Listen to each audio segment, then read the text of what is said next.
See, I told you I'd be back. Just give me a second. Today we are going to be talking about some coax.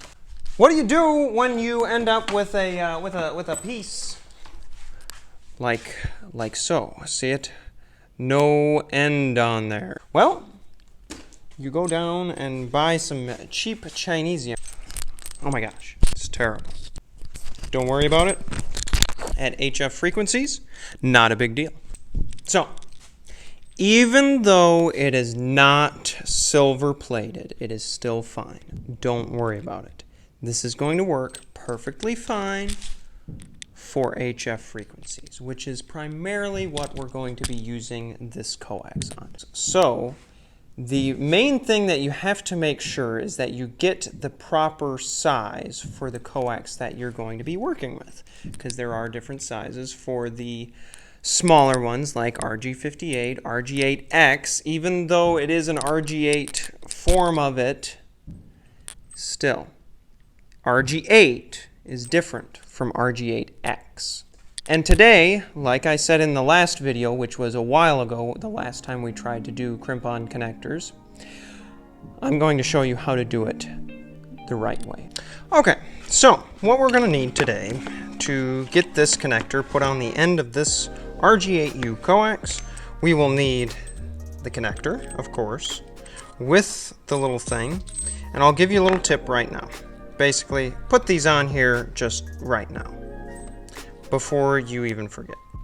So, you will need a Stanley knife. You will need the crimper jaws with the proper size jaws in there.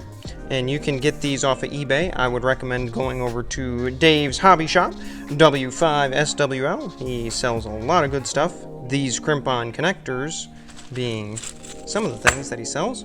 What we're going to do is we're going to begin by stripping away this coax, the outer black jacket, to the length of the tip of this prong here to the back half of this. So we're going to strip away about that much jacket. And what you're going to do is you're going to lightly press on the outer jacket, and you're just going to run this around, and you'll be able to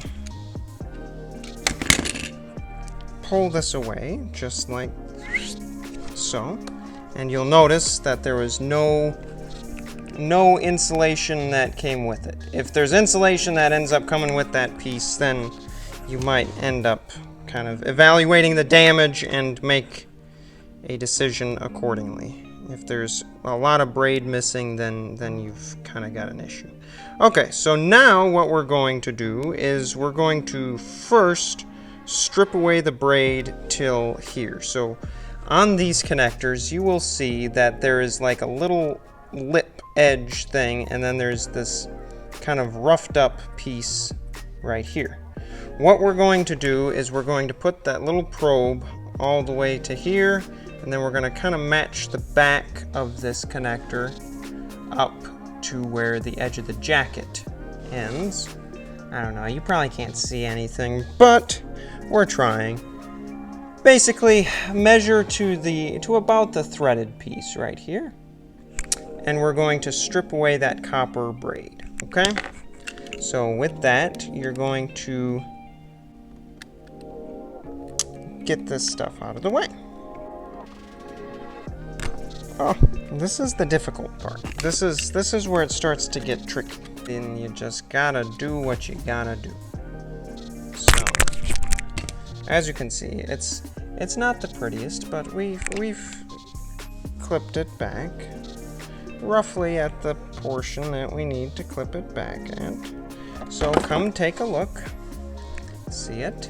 Right there. We've got that peeled back. So now we're going to measure, again with our little piece here, about where does that little thing end? Well, we're going to cut the insulation, the actual dielectric, back away from the center conductor about where the edge of that copper is, okay?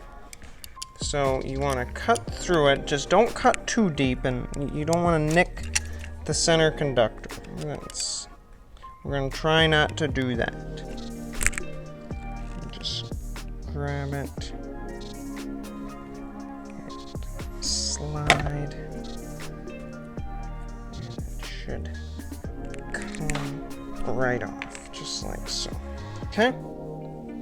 So now that that's done, we can see that our connection is going to be just about right where it needs to be. I'm gonna kind of flare this back just a tinsy bit so you see what I'm doing here. You just want to take the braid and flare it back just a tickle, and then you're going to slide this over the top of it, and you're going to push that back on there and let the braid ride all up on that thingy there.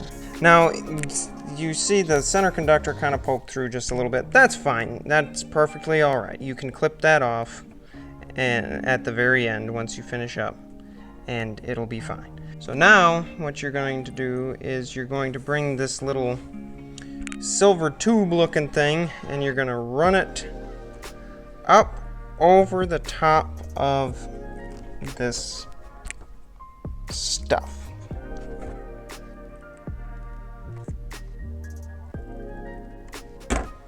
So we're going to bring that right up over the top of it. So then we're going to keep that right there. And we're going to take this thing, and on mine it's the very furthest back jaw.